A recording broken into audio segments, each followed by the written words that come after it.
অষ্টসখীর ভেতরে ললিতা সখী ছিল রাধারানীর অত্যন্ত প্রিয় সখী। তিনি রাধা সমতুল বর্ণ এবং কর্ম। জয় শ্রীকৃষ্ণ। রাধে রাধে। হ্যাঁ রাধে, তুমি কৃপা করো।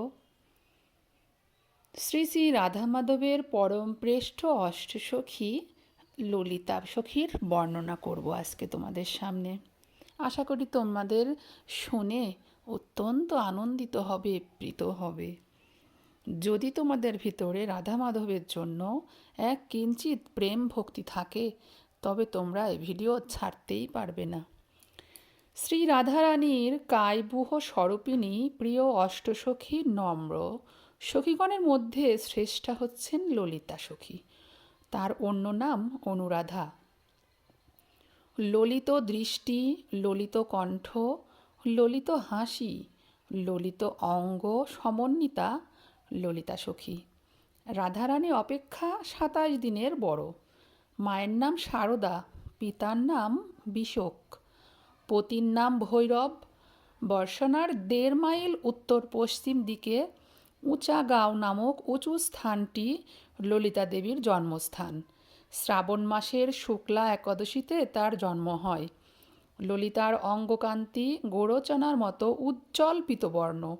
তিনি প্রায় ময়ূরপুচ্ছ বর্ণের বসন পরিধান করেন।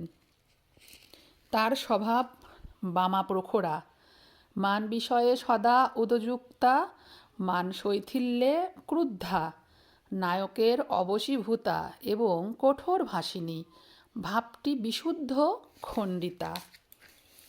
শ্রী ললিতা রাধারানীর সমস্ত সখীদের অধ্যক্ষা। রাধা মাধবের যুগ লীলায় সমস্ত কাজই তার আয়ত্তাধীন। শ্রী শ্রী রাধা মাধবের প্রেম কলহ ও সন্ধিকার্যে ইনি বিশারদা।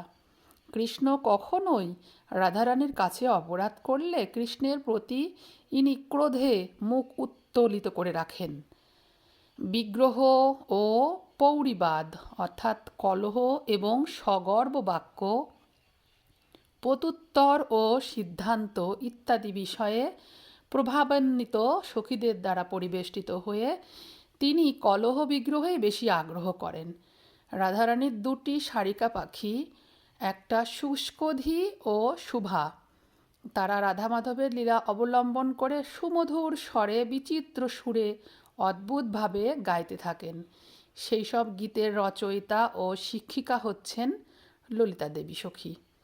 ফুলের গয়না, ছত্র, বিছানা, চাঁদোয়া, কুঞ্জভবন ইত্যাদি নির্মাণে ললিতা দেবী বিশেষ দক্ষা।